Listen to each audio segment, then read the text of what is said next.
So the time is finally here. What you guys are about to see is my full and honest opinion of the 2016 15-inch MacBook Pro with Touch Bar.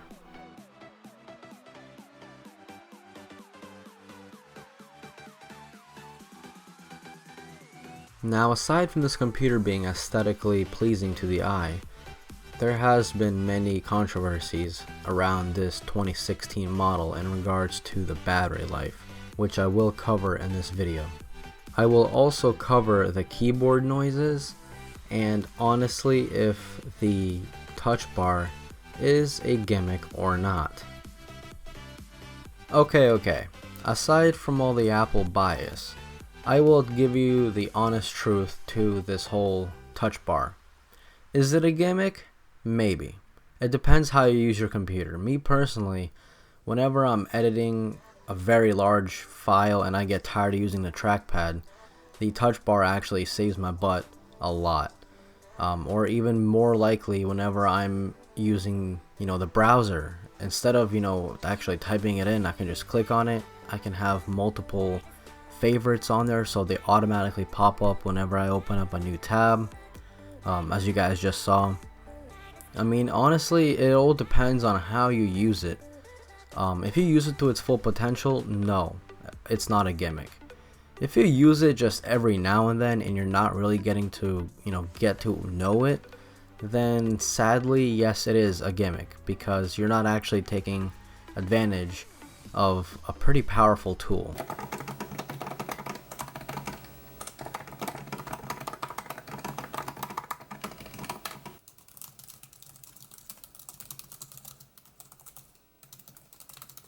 So, what you guys have just heard was the keyboard difference between the older model MacBook Pro and the new model. And honestly, I wasn't typing any different on them. I actually typed the same exact sentence on both of them, so you guys kind of get the full kind of picture. And, I mean, do you see a difference really? I don't. All I see is that the new one is more clicky, like a mechanical keyboard, while the other one is pretty much just as loud, but it sounds mushy. You don't get that satisfying mechanical keyboard feeling. Now don't get me wrong, I'm not saying this new computer with its new keyboard is almost identical to a mechanical. It's not. It just gives you that slight impression that it is, and I personally like that. So Apple gets a thumbs up for me. And as for the battery life, me personally, like I said in my previous videos, I'm no more than a few feet away from a plug, honestly.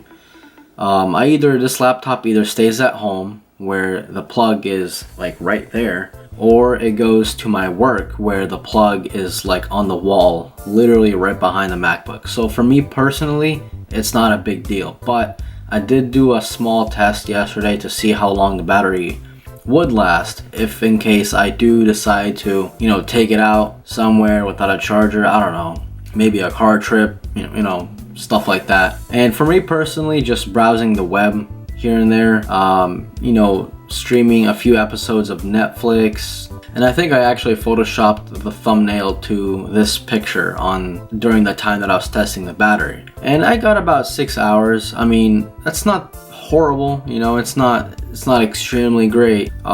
It's definitely not the 10 hours they were promising us, but my brightness was all the way up.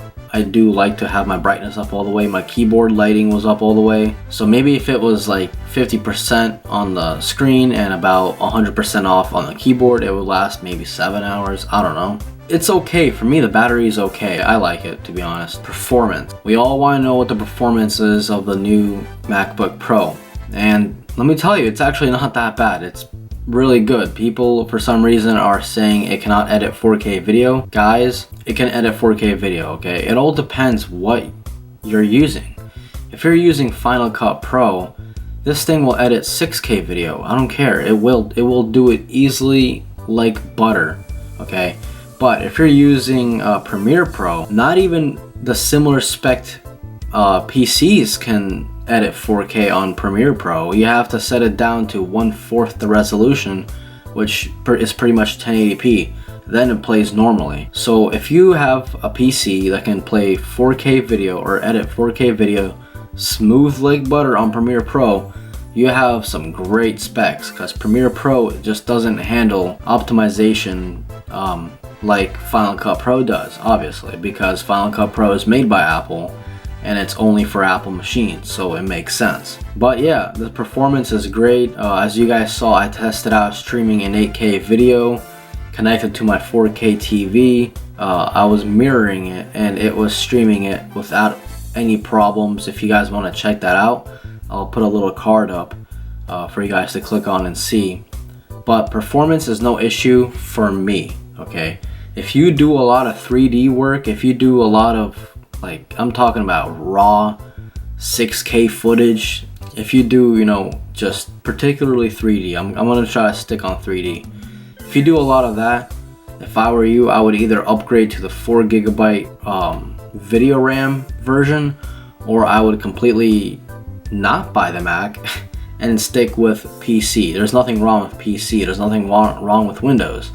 I get there are people who like both, and that's completely okay with me. It doesn't hurt me in any way that you like Windows. So if you do a lot of 3D work, a lot of 3D rendering, yeah, go to PC. It'll be your best bet. And as for the whole dongle issue, I don't really care. Honestly, I don't care. You know, the only people who are reviewing dongles are the people who are reviewing like the $100 dongles and saying this is what you have to buy. Or they're only reviewing the Apple dongles that are like $40 to $50 and you have to buy that. Like for a single HDMI dongle is $50 from Apple, you have to buy that. Guys, the dongle you saw in my very first shot of this video, the dongle that has pass-through, it has two USB 3.0s, has a micro SD, has the standard SD, and it has an HDMI cable, and it all charges the MacBook even while you're using it. That was $50. If you bought all those ports separately from Apple, you would be looking at probably $150, probably even more. I don't know, I just kind of pulled that number out of my head somehow. Who buys directly from Apple when in regards to accessories, and why? I don't understand. This dongle works perfectly. I can stream 4K out of it and everything works. And as far as my other dongle to connect my my Samsung T3 drive, I have it right here actually. In this dongle right here, 3 of those was $5. So guys, come on, it's not that hard. I have my 128 gig flash in here. That's the dongle. 3 of these, $5. Guys, dongles are not gonna ruin your pocket. I'm so sorry to tell you this, but if you cannot afford $60 together on every dongle you ever need, after you just spent $2,400 on a computer, what are you doing with your money? You either spent your entire life savings on this computer, or you're just not an Apple fan, I guess. Now, the trackpad, I love the trackpad. I cannot get enough. There was never a time where my palms accidentally touched the trackpad and it actually clicked something on screen. Never happened. The palm detection or palm rejection is actually really good. You guys obviously can't see, but I'm resting my entire palm on the trackpad, and with this finger I'm going to move the mouse. You guys hear that? That's my that's actually this video being edited because I'm adding more clips to it. But guys, you can have your entire hand on the trackpad, completely touching the trackpad, take this finger, and the mouse will move perfectly. Apple does it better than any PC, better than any company ever. No one can argue. No one can argue that. Apple just simply makes the best trackpads. It just is, and that's fine, because what that means is that Windows and other competitions will step up their game. That's how technology evolves. So that's awesome. Good job, Apple. And as far as the speakers go, the speakers are, I mean, oh my god. The speakers are probably one of my favorite things on this computer. The speakers are just so loud, there's so much bass, and again, these laptop speakers are the best speakers ever to put into a laptop. Many people agree with me. If you guys know, I think his name is Louis Rossmann. He hates Windows. I mean, he hates Apple. He hates Apple with a very strong passion. He hates Apple. But even he agrees that these are the best sounding laptop speakers ever. And I'm going to show you guys a little demonstration. Alright guys, so I have my new laptop right under the camera setup, and I have my old laptop right here. What I'm going to do is I'm going to put it side by side, and I'm going to play the old laptop first. I'm going to play about, let's see, 10 seconds I think. Yeah, I'll play about 10 seconds on the old laptop first, and then I'm going to play 10 seconds on the new laptop. Both speakers are all the way up, and 10 seconds starting now. I got it, that's the reason no ID has signed me on a dotted, but it's still visionary to the death of me. Yeah, I'm trying to make it, but I gotta find a recipe. Okay, now the new one. I know I got it, that's the reason no ID has signed me on a dotted, but it's still visionary to the death of me. Yeah, I'm trying to make it, but I gotta find a recipe. 10 seconds on the old one. Greatest of all time, I want the world addressing me. At the hotel, these beautiful girls undressing me. I'm trying to stay focused, I guess that's the Lord testing me. Okay, now I'm gonna wait for my stupid clock to finish ringing. Then I'm gonna play the 10 seconds on the new one. Okay, we're good? Alright. 10 seconds starting now. It's the all time, I want the world addressing me. At the hotel, these beautiful girls undressing me. I'm trying to stay focused, I guess that's the Lord testing me. I knew as a child. I mean, oh my god, guys, there's no competition. I understand if there was like, you know, a slight upgrade, but oh my god, this new one obliterates this old one completely. So, I mean, yeah, the speakers are completely A1 on this new laptop. The bass response is phenomenal. Nothing shakes, nothing creaks. The speakers on full blast on any song do not distort at all.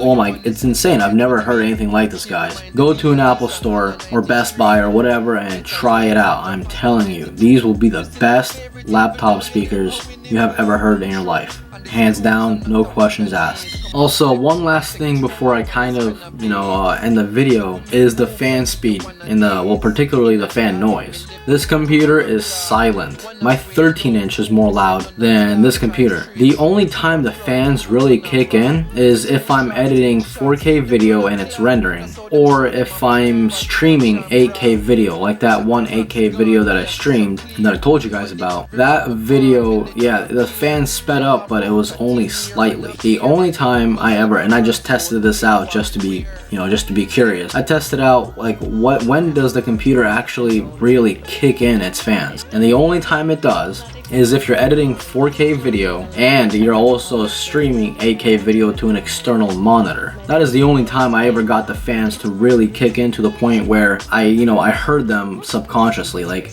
they're there, you know. I heard it and it was decently loud. Alright guys, that's it. If you guys did enjoy this video, please give me a like, and if you are new to this channel, I'm Mark. I do a lot of tech reviews. This is still a new channel, so there may not be a lot of reviews yet, but I'm trying to get my channel to grow. So if you are interested in this type of work, then subscribe to me and I will surely appreciate it. Thanks guys. Get you on my heart, so come and be my partner. My every part, my misery the pause, my mind it does a race, but them couldn't take your place.